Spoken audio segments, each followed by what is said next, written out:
Welcome to Conversation with a Geographer. I'm Mike DeVivo, professor of geography at Grand Rapids Community College. And today, we're really privileged to have Mona Domosh, professor of geography at Dartmouth.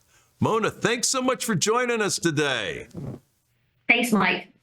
Well, we're really happy you can be here. And like I say, I think we're very fortunate that you were able to make this time for us.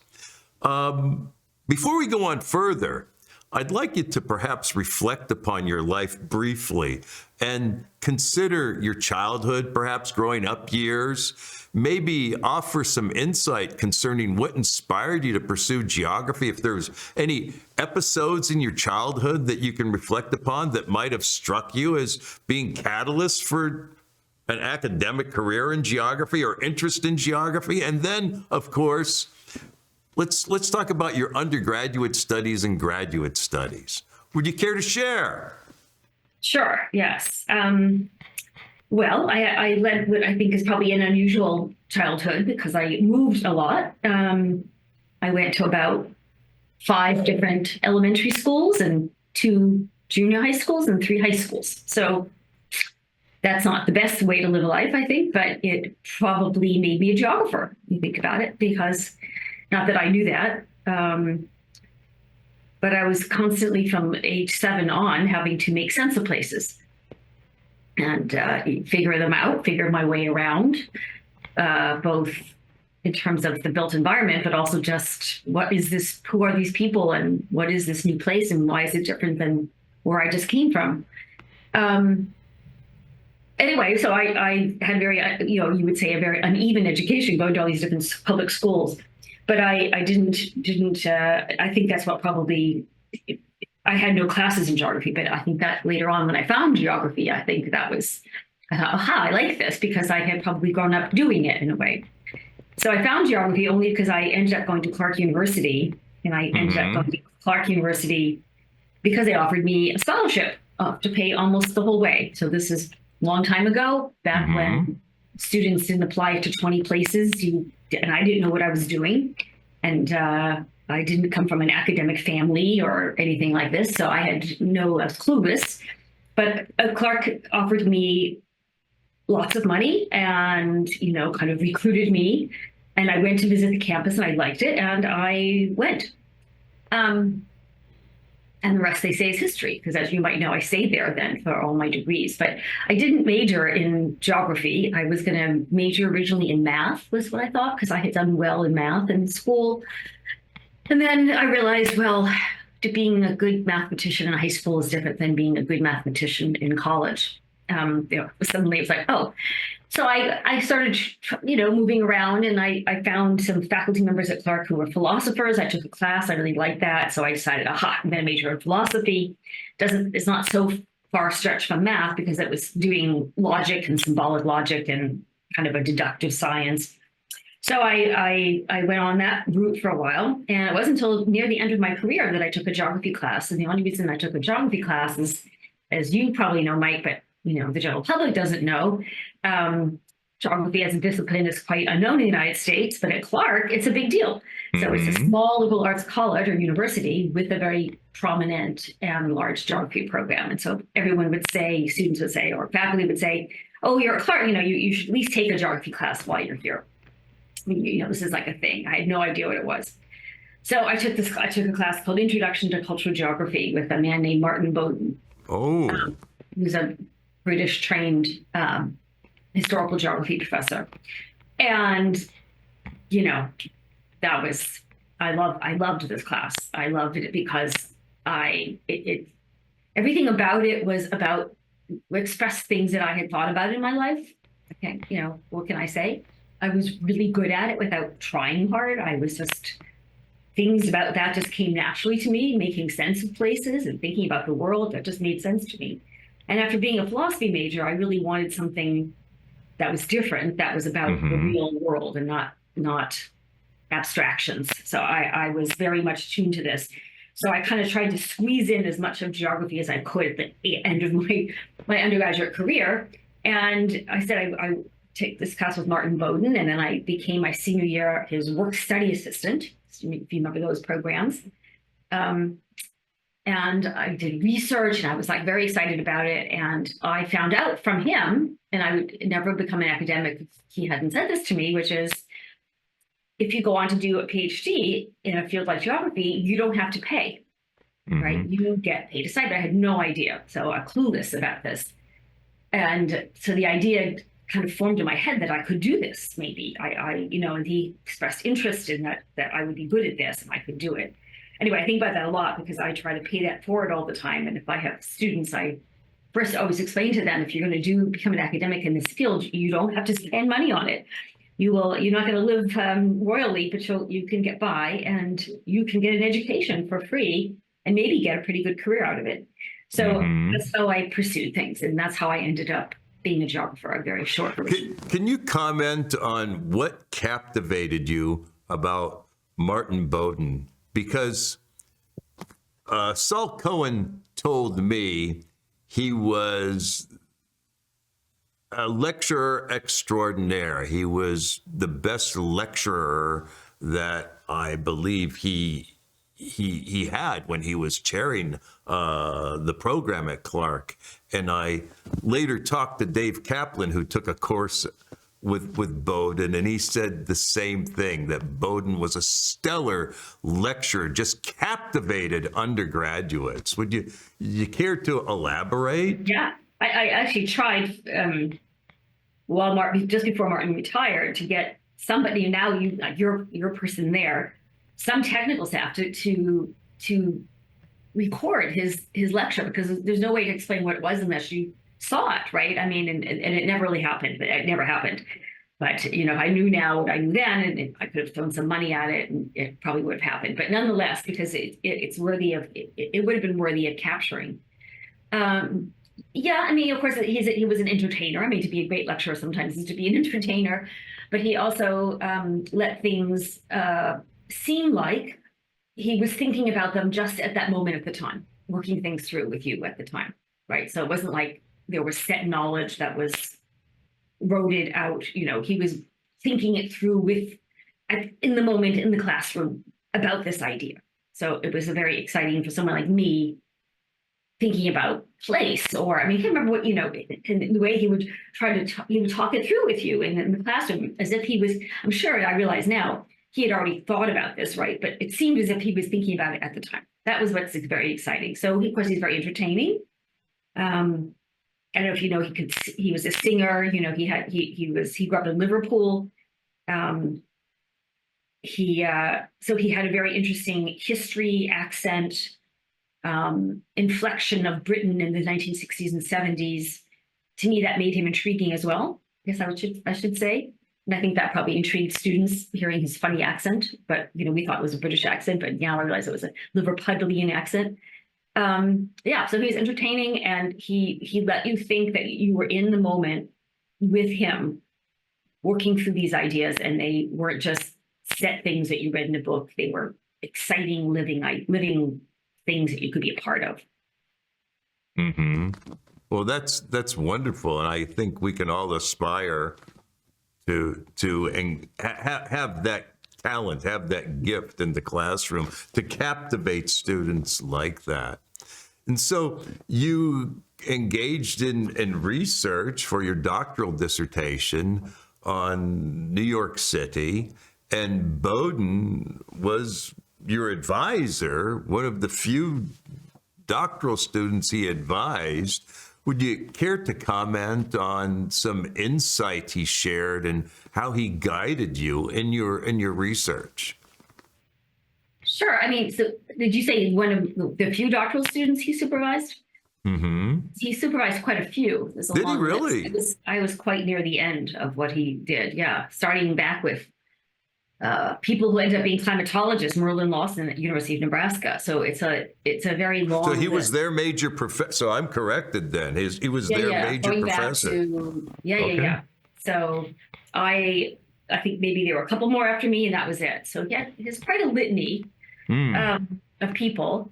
And another famous geographer, Joni Seeger, was also advised by him. So if you know Joni, but so we were a kind of a cohort group. But Mm-hmm. before us, there was, lots of John Allen, back in Mm-hmm. the University of Connecticut, who did Mm-hmm. great work on Lewis and Well, Clark, and that makes sense. John Radford. Mm-hmm. Anyway, I know Martin has a list. If you look at, he and David Lowenthal edited a book called Geographies of the Mind.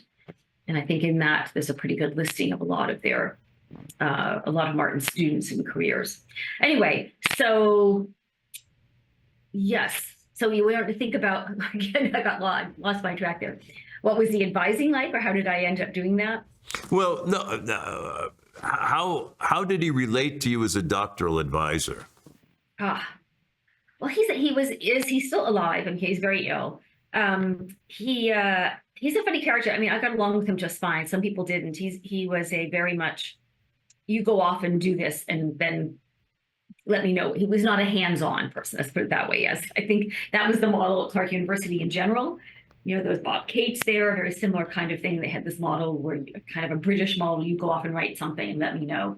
So I'm not sure there was a lot of hands-on work. I came to my topic because I was part of an informal seminar, a bunch of graduate students, myself and Joni Seeger and a bunch of other people who are doing so-called cultural geography at the moment, were unsatisfied with the things that were being opted. This is now in the early 80s. It was you could either do Marxism or you could do positivism. Mm-hmm. Those were the two main categories that were theoretically robust. There didn't seem to be much in the middle. And if you were trying to do something historical, cultural, there was a kind of beginnings of humanistic geography, but that just seemed too abstract. Mm-hmm. I mean, now we realize what happened is we were looking for Dennis Cosgrove, of course, right? So Dennis Cosgrove, who actually entered my career around then, we're looking for someone who was doing cultural materialism and cultural Marxism, and that's what entered the thing. And he and Martin Bowden became good friends, and he came to Clark a lot, and that was a big emphasis. All of that is to say, a bunch of graduate students and I were searching for a new theoretical way to think about cultural geography.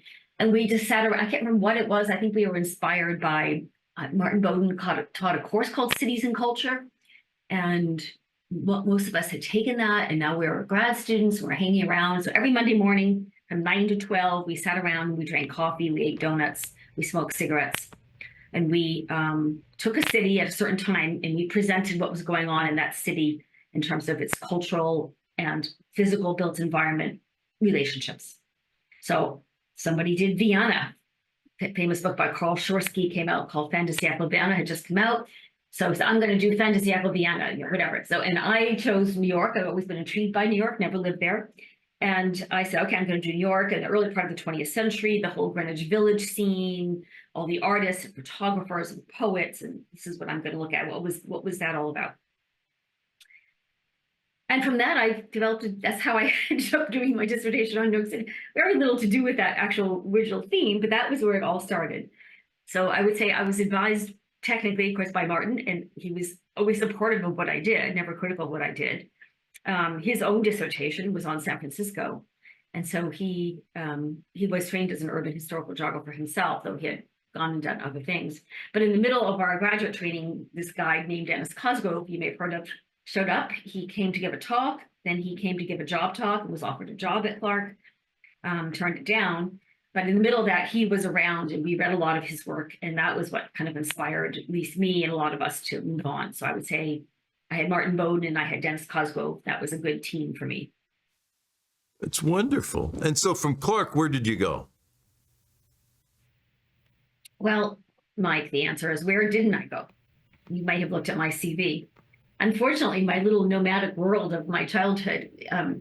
So I stayed at Clark for all my degrees, and you can understand why, maybe because I had moved so much in my life. I think probably people would say it's better to leave your institution of undergrad and go somewhere else for graduate school. Mm-hmm. So you have two different forms of training. And I applied to other places. I got accepted. I just didn't want to go. I felt at home there, and I just didn't want to move because I had moved so much. So I stayed there for over 10 years and got all my degrees. And then I started on the nomadic life of, this was 1985, a long time ago. As geography is today, perhaps a little more robust. I know it's still not the best job market, but it was really not robust then. Geography departments were closing. I think Columbia's department had just closed in 82, 83. And if people were hiring, they were hiring the first GIS people, right? Geospatial. That was what was happening. And certainly there was no job for cultural geographer or historical geographer. I could bill myself as an urban geographer, which is sort of how I got my position. So I taught for one semester at the University of Delaware. And then I taught for 1 year. These were all 1 year positions at Virginia Tech. And then I taught for 1 year at the University of Nebraska, Omaha, and then 1 year at University of Nebraska, Lincoln. And then I had a postdoc, saved my life. I had a postdoc in England to work with Dennis. So I went off to England for a year. And then I had my last 1 year job at San Diego State before I got my job in Florida. So that was unfortunately 5 really difficult years, I would say. Wouldn't you say that was kind of typical for most new PhDs, before the beginning of the 21st century? No, that was excessive. 5 years 6 years is just too much. I mean, I knew at that point I was unhirable, because people think something's wrong with you, even though I had quite a few publications in major journals, NSF grant pending. I had a university, all they had to do was take me and they got my NSF overhead money. No, it was quite exceptional, and I'm not sure how I really survived it. You were treated poorly. I taught 500, 600 students at a time. I would just have to over the summer to get a job, publish an artical, and as I've written about it, really terrible. I realize that. Yeah, it's quite bad for my mental health. It's a very stressful way of life. Yes, to very stressful. Be on the job market continually and to also engage in research and publication. Right. And to be moving and to feel like you have no support or, and be treated poorly. It almost destroyed parts of me. It probably did destroy parts of me. But so I literally got hired on July 4th, 1990, to start teaching August 15th, 1990 in Florida Atlantic University's new campus that didn't open yet. So that's how I got saved. But as you know from academic jobs, if you don't have a job by July 4th, you don't have a job, right? So I assumed I didn't know what I was going to do. I was going to go back to being a waitress, I thought. I was just at wit's end. And so there you were at Florida Atlantic, and you were responsible for teaching human geography courses, the broad spectrum of courses, or? Yeah, I just taught everything. I mean, I think, I always think that, first of all, I never would have applied for the job because it was a weird sort of thing that, this is when Florida was investing in higher education. And it was the fastest growing state in the country. And they had a Democratic and a somewhat left-leaning political scene. Hard to imagine that now. And they were investing in this, and they wanted to open campuses quickly. And so they were looking for someone who was probably like me, which is they could hire at a very starting salary, but someone who'd been around forever, who could teach everything, right? Who knew what to do and had already had their career started. And that would be me, because literally when we started, the campus was not a campus. We had little temporary buildings on the edge of Broward Community College campus. So we had a community college library. We had a building that hadn't yet passed fire code. So the first 2 weeks we taught illegally outside, just kind of crazy stuff. But I didn't care. I was like, oh my God, I got a tenure track job. And, within 2 years I got tenure. And so it was kind of great. So I taught everything. I taught human geography, world regional geography, economic geography. I don't know, whatever, I could teach it all. Have class, we'll teach. Well, and you were able to get the tenure track appointment, which was a difficult goal to achieve in those years. Well, yeah, and it still is. Yes. Yeah. Yeah. I mean, I said, I'm sure it was at the last minute, and I wouldn't have applied for the job except for Billy Lee Turner, who I kind of overlapped with at Clark. I saw him at something, and he said, I've just been I was reviewing the whole Florida system, the whole geography departments of all the Florida system. I'm excited. They're opening these campuses, Mona, and I think, they're just looking, they don't know what they want. They just want someone who's been around, but they can pay starting salary too. I was like, okay, I guess I'll apply, because it was a job that didn't have my job description. And I was so, at this point, so out of it, so not going to do academics anymore. I just but I applied only because of that. So literally at the ninth hour, I was saved by the bell or something. Well, and now they're in a department. It's a Department of Geosciences, I guess, that offers a doctorate. Yeah, I mean it's a long, complicated story. I was on a different campus, and it was meant to be part of something else. And yes, it's a one day over drinks. I'll tell you that real story. No but problem. Complicated story. Would you care to comment on the students that you had at Florida Atlantic? Would you, share where these students came from, and were they largely first generation college students? Yeah, that was the exciting part. Again, I taught on not the campus, but on other campus, branch campus, but just a different campus. And therefore it was almost all returning students, mature students. We did not teach 9 to 5 students. So I taught either classes once a week, 4 to 7 or 7 to 10. Mm-hmm. And I think a couple of years I taught 4 to 7 and 7 to 10. Can't imagine that, but I did that. So that would be 6 hours in a row of teaching. How did I do that? So it was all, there were no 19-year-olds from privileged worlds, like the world that I teach in now. Mm-hmm. Almost all students were had lives, jobs, families. Many of them were first generation for them. And so, yes, teaching those kinds of students is you feel, well, they were so grateful to have someone to teach them who's interesting. Like, you realize how amazing that is. At the time they paid, I think it was $15 a credit hour for a class, and classes were 5 credits, so they paid like $75 a class, so it was affordable for almost everybody. It was pretty amazing. Yeah, we think back on this was I started in 1990, so think of those days.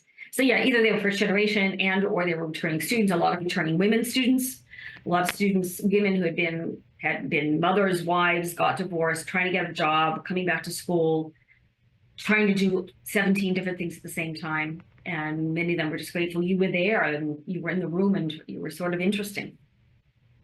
And really the students that you describe are the students that are by and large seeking an education today, the non-traditional students that are really making up the lion's share of those that are going to school, replacing in many ways those traditionally aged students, that you have, right. At Dartmouth yeah, that's today. where the growth is, right, in higher education, that's for sure. Mm-hmm. Yeah. And so you became chair of the department there. It was a division. Right? It was division of social. It's a complicated story. We weren't really part of a geography department. We were in social sciences, and yeah. So it wasn't chair of geography. It was chair of a division of social science. And from Florida, you left Florida to go to Dartmouth. Correct. And at Dartmouth, you found a quite different environment, Ivy League institution, traditionally aged students, opportunities that you did not have in Florida at all whatsoever. It must have in many ways seemed like a great blessing. It was, or I used to, well, there were many funny things about it, or interesting things, but one is, if anyone had ever said to me, I'm going to live in rural New England and teach at an Ivy League school, I would say, I will never do any of those things. So I should beware of my mother's statement, which is never say never, because the fact that I ended up living in rural New England and teaching at Ivy League school it's strange and anomalous. But yes, it turned out to be a good thing. But I'm an urban person. I like being in cities. And so to move to that kind of place and to teach at a place where it's not all, but its history, its culture is of a very privileged, cosseted, what else should I say, curated set of a place that was very outside of my feeling comfortable, my home base. Mm-hmm. And it was, I have to say, for the first couple of years at least, I was prejudiced against the students. I had no simpatico with them, really.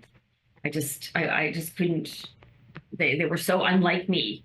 I mean, then I realized, okay, many of them were not unlike me, right? Many of them had gone through, had not come from privileged worlds, and many in geography today, and we kind of made a department that we hope is like this. We try to attract students, or we attract a lot of first-gen students, a lot of students of color, students who are making their way, many of them on full scholarships at Dartmouth. So we've tried to make Dartmouth Geography a place that feels at home for them, if they can't necessarily feel at home at Dartmouth College.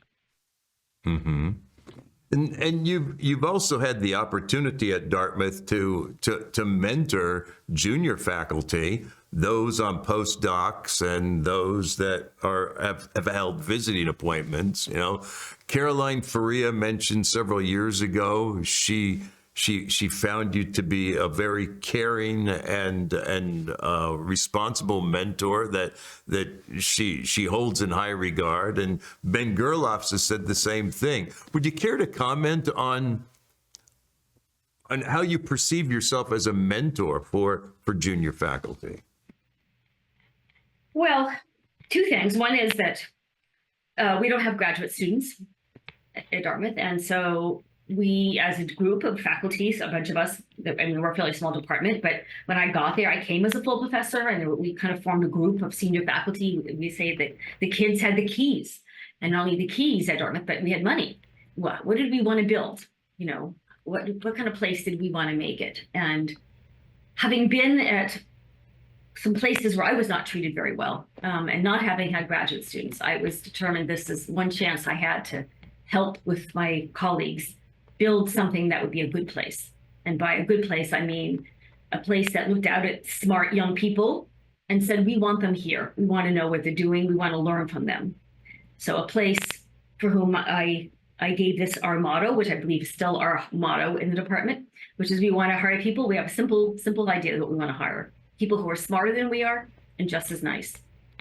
And not be afraid of smart young people, but to be learning from smart young people. So Caroline and Ben, my God, you know, what could have been better for me? I'm glad they see me as a mentor to them, but we see it selfishly. We wanted to learn from them. We tried to hire just smart new people, postdocs. We've been very entrepreneurial at Dartmouth, and since we don't have graduate students, of creating that environment through postdoctoral programs, both within our department and also reaching out. There's lots of centers on campus with pockets of money, so we've been, you know, getting out there our little fingers and creating, we hope, is a place that supports the future of geography by supporting smart people who haven't necessarily been able to get the tenure track jobs like I had gotten. Well, that's certainly inspiring, really, for many of those that you'll continue to mentor, I'm sure, throughout the rest of your career or their careers. They can come to you for advice, and it's a model that you've established that others can emulate, for sure. I hope so. You know, I had a conversation with Susan Hansen last week, and I remarked to her that she was the third female president of the AAG since its founding, and it took 86 years, more or less, for her to get there. And since her presidency, half of the AAG presidents have been women. You were one of them. Would you care to comment on your role as president and what you saw at the time? Because you experienced really a shift in American academe that had gone from one that was largely white male to one that had become more diverse, where there was more parity between women and men. Do you have time to share a few words anyway? Yeah, well, my brain just went so many different thoughts while you were talking. I went, I should have written them down. Well, I mean, first, it may be good to know, or I think it's important to say that I became involved in AAG. I mean, the reason you get to be president is that you've been involved in things you've kind of been doing things in committees. Because of those 5 or 6 years where I didn't have a job, I did have a job, but I didn't have a support network of a department. And I looked then to the AAG and the conference particularly as my support. So every year I'd say, okay, I'm going to go to the conference. I have friends there. I have people who like my work. So I kind of thought of the AAG, which was a lot smaller then, and also, as you say, predominantly male then, as being my department, right? My department. And so I've always thought I should give, so I've been involved in it. I think that's why I ended up being president, because I've been on committees and, I was on council and did a lot of those things. So I've always felt very important, strong that the AG is an important organization for many reasons, but for people particularly like me, it can really offer support where they can't find institutional support elsewhere. So I think that's how I ended up being in that kind of role, or how I got into that role. And yeah, I mean, it is, I'm not that old, but I'm old enough. I just can't imagine. I every so often I do feel like the person who says I walked through 10 inches of snow on my, barefoot on my way to school. But it is true that all those one-year jobs that I had, I think I was the only woman in those departments always. I mean, it's hard to imagine. It's a great thing that young faculty now don't know that. Now, again, that's not true in all the other social sciences. That's true in geography. That wasn't true in sociology. That wasn't true in history. It wasn't true in anthropology. So geography has undergone a massive shift in the past, 50 years. And I've been in geography almost 40 years. And I'm sure Susan talked a lot more about that. So being president, I loved being president. Strange to say that. Who could imagine it? And the thing I liked most was which is the thing I dreaded. Well, I like two things. The thing I dreaded the most was writing the monthly column.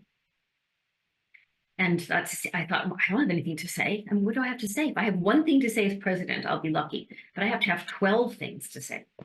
Well, I have to say, I loved writing the column. I found that kind of writing, that kind of flexible writing, not spontaneous writing, but writing to people, writing with people. I found that I was also the first one to have the columns all online and not come out in the sheet that we used to get, the newsletter. I don't know. I found that really interesting, and I tried to use it as a way of connecting with people. I sent out messages on listservs and tried to get people to write back, so I could really connect and find out what was happening. I tried to keep my tabs on what were the main issues of the time, what were people anxious about, what was in.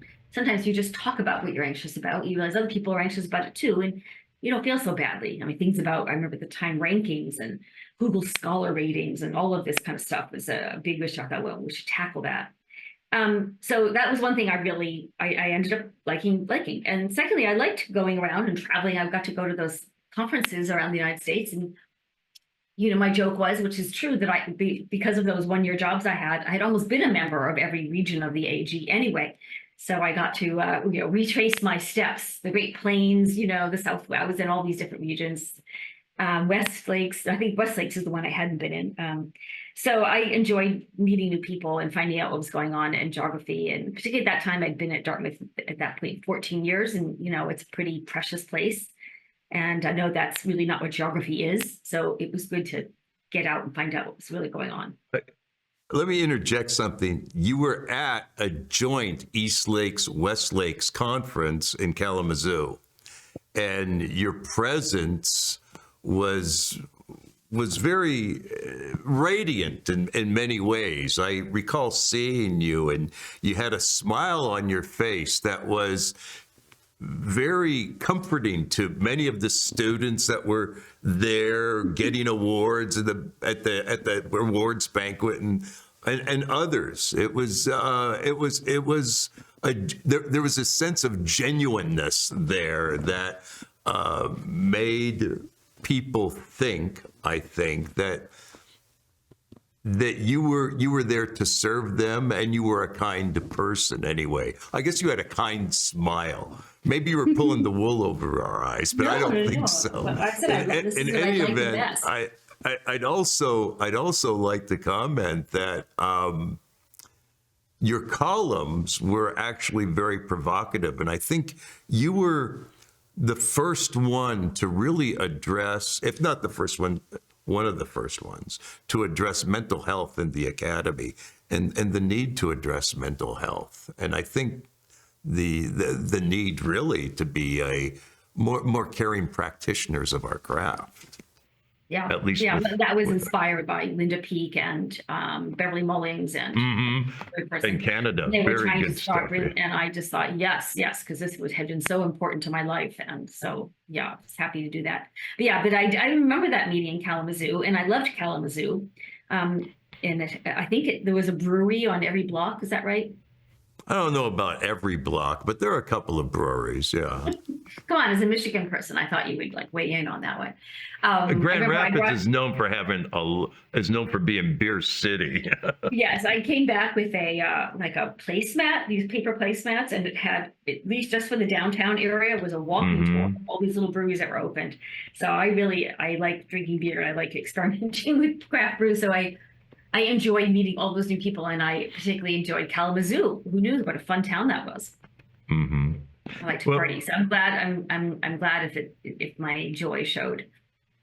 We only have about a minute or two to go here, and I'm going to ask you to reflect upon where you have been, your career, and certainly those visiting appointments do play a critical role in influencing, I think, the things that we do as life goes on, especially with regard to the ways in which we, I think, build relationships and mentor students and junior colleagues.